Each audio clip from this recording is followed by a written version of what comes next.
The people behind the hacks. Throughout this book, I include profiles of various hackers who have agreed to be interviewed. This set of hackers is by no means the only set of hackers. In fact, it is self-selecting group since many hackers work in secrecy for fear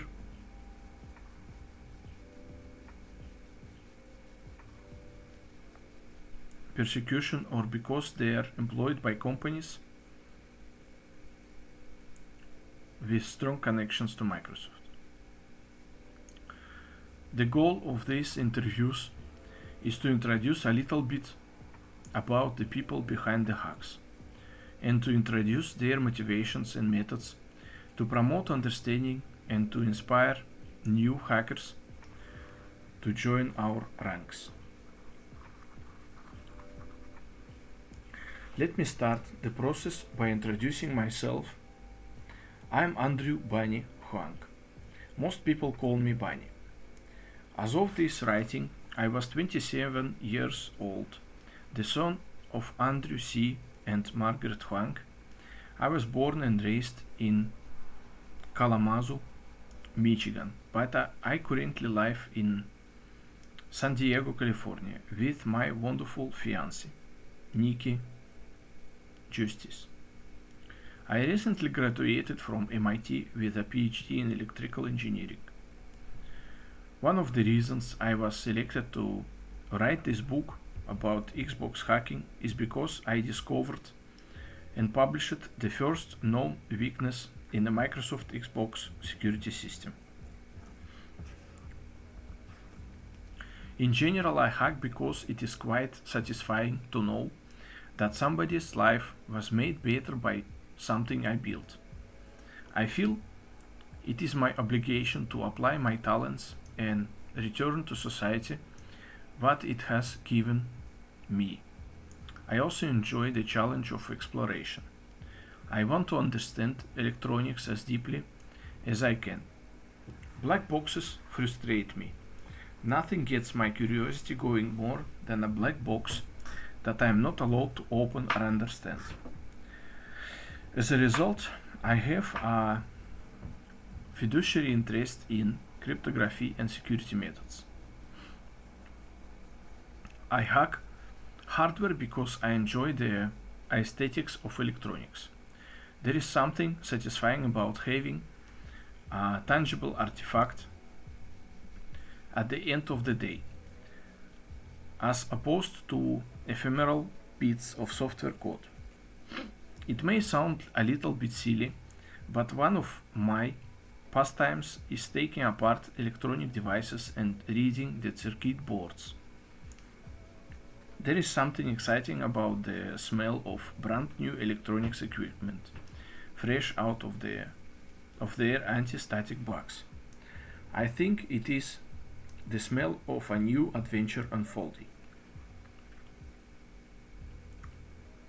It is inviting, like a stack of blank paper.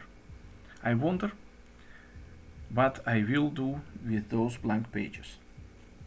A stack of blank white paper stands there and challenges me to fill it with useful information.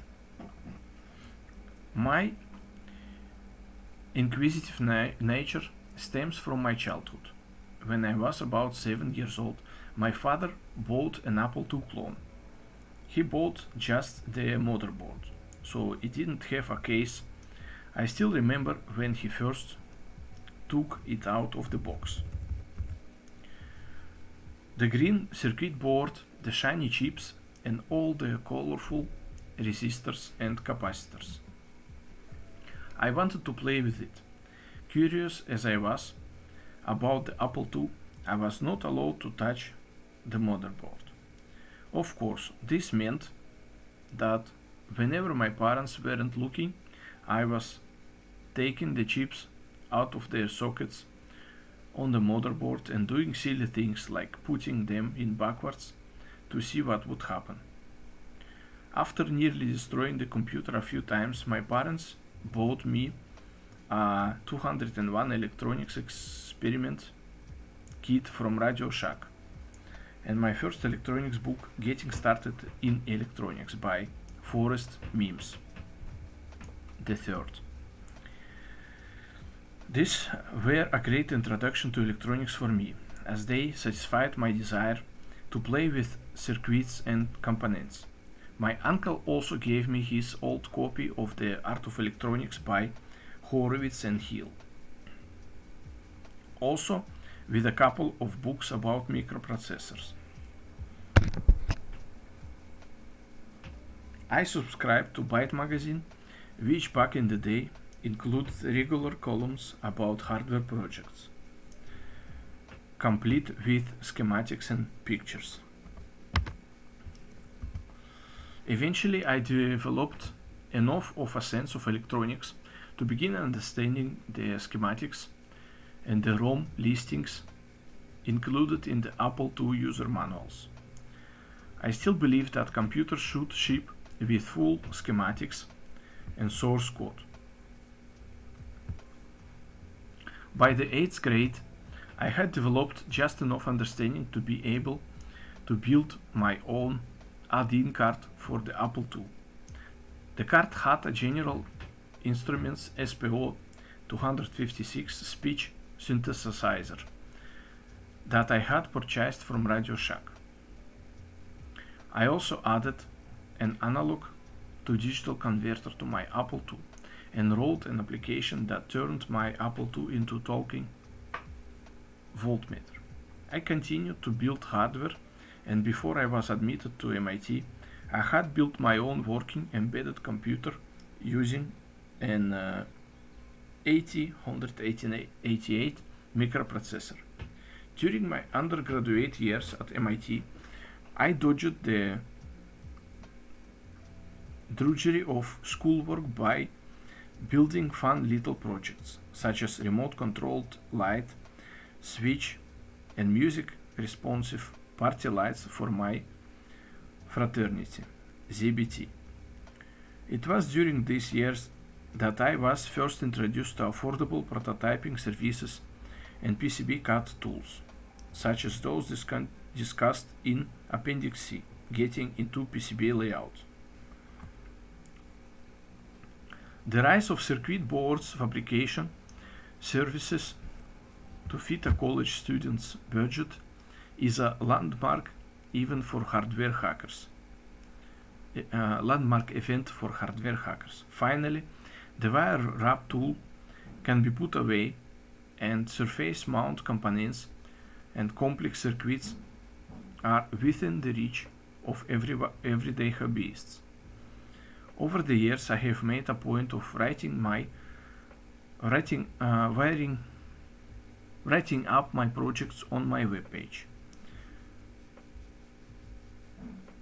xenatera.com/Bunny, so that everyone can benefit from my experiences.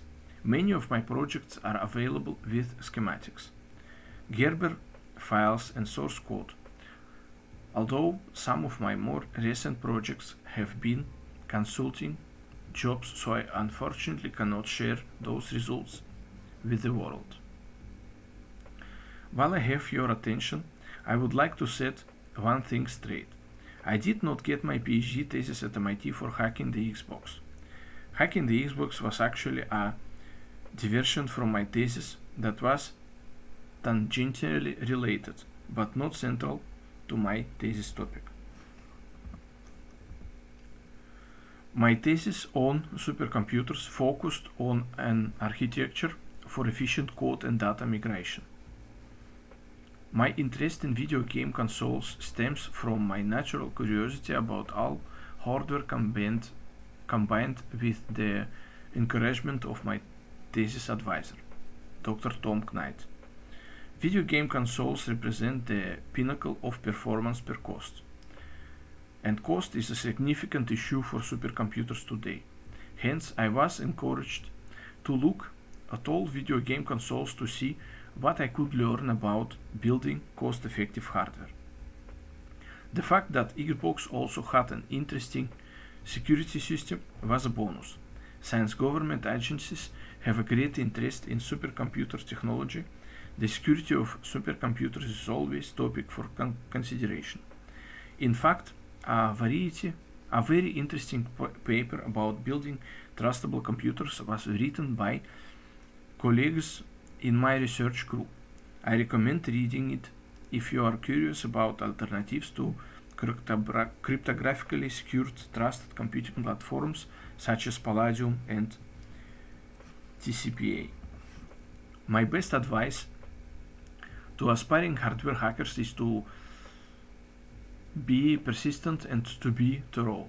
Significantly persistence and thoroughness come naturally if you love what you are doing. Also, part of being hardware hacker is being a pack rat. Buying new equipment is prohibitively expensive, so I accumulate broken and depreciated equipment and tools habitually, even if I don't know exactly what I might do with them, or if I can fix them. It turns out that trying to fix test equipment is a learning experience in itself, and can be quite rewarding, even if the conclusion is to chunk the darn thing for spare parts. To quote former Apple evangelist and current executive of Garage Technology Ventures, Guy Kawasaki, eat like a bird, poop like an elephant. Kawasaki points out that hummingbirds eat the equivalent of 50% of its body weight every day. Hence, eating like a bird means that you should have an endless appetite for information. Subscribe to free electronics trade magazines. Browse the web, but be selective about the sites you browse. You are what you eat. Go to free trade shows and sign up for every catalog and periodical you can get your hands on. Take apart every piece of electronics that you own and your friends, and try to learn all you can from their design. In hardware hacking, half of your most difficult problems can be solved or made easier by just using the right selection of components or techniques. Poop like an elephant refers to sharing your information and discoveries with your fellow hackers.